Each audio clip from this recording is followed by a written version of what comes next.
Duralex, c'est de l'ex. La loi est dure, mais c'est la loi, dit-on. Si c'est ainsi qu'on peut se résumer la situation dans ces bidonvilles, les conditions de vie de victimes, elles laissent toutefois à désirer. Réputés depuis des décennies comme foyer de l'insécurité, de propagation de maladies et de l'insalubrité criante, échappant au contrôle de l'État, le quartier Pakajouma se trouvait enfin maîtrisé après une opération de grande envergure de déguerpissement lancée par l'hôtel de ville de Kinshasa.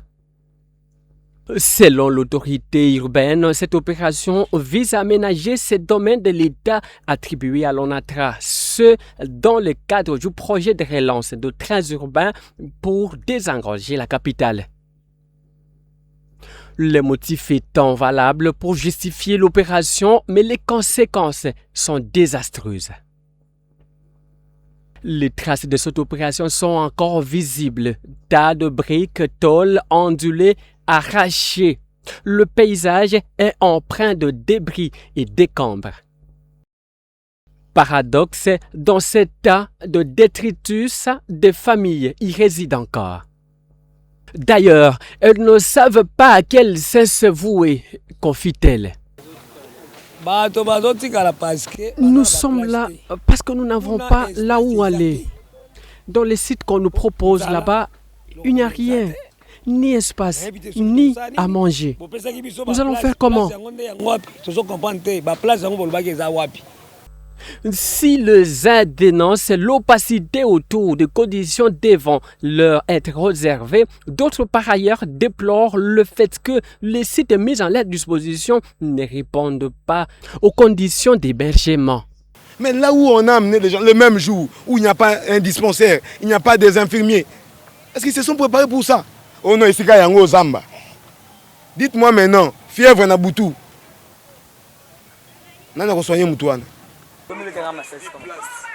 Pour l'heure, ce déguerpissement pèse également sur l'éducation des enfants, obligés d'interrompre leur parcours scolaire, déplorent ces parents qui appellent à l'intervention personnelle du chef de l'État.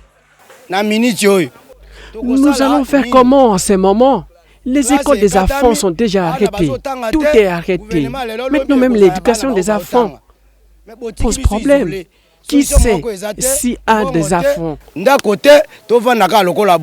Cette opération s'est élargie également à Kawele, un autre bidonville avec de réalités socio-économiques similaires à Pakajouma. Ici, les douleurs sont encore fraîches. Kiosques, cases, écoles, zones de santé détruites. Hangars, huttes, cases qui émergent tant bien que mal sur les sites ne devraient plus orner cet espace du ressort de l'ONATRA. C'est dans ces conditions que ces Congolais qui s'y retrouvent sont constamment inquiétés par les forces de l'ordre qui, eux, ne font que leur travail. Il n'y a pas moyen de vivre en ce moment. Nous sommes en tout moment pourchassés par les services de l'ordre. La plupart d'entre nous étaient enseignants. Mais comme les écoles sont détruites, on n'est pas payé. Nous allons vivre comment? Acteurs de la société civile, organisations non gouvernementales, humanitaires, tous sont préoccupés par la précarité du niveau de vie auquel sont exposés les Congolais en pleine capitale. Le gouvernement n'est pas en faux en mettant justement cette population dehors parce que ce site-là a toujours appartenu à l'ONATRA. Mais le problème, le vice, se pose au niveau de la procédure. Vous savez, cette catégorie de femmes n'est pas comme toutes les autres. C'est une couche de la population qui n'a pas d'autre endroit où aller. Alors, avant justement de pouvoir les déguerpir, l'État congolais devait prévoir un site pas très emménagé, mais quand même assez vivable, avec de l'eau potable, avec des toilettes et quand même, je disais, peut-être des maisons préfabriquées, justement pour les abriter.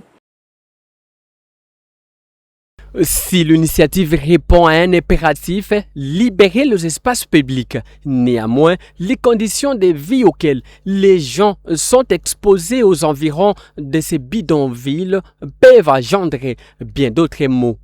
Le gouvernement qui se prépare à une réponse efficace et définitive est appelé à accélérer le processus, car les constats sur le terrain nécessitent d'extrêmes urgences, une réponse appropriée.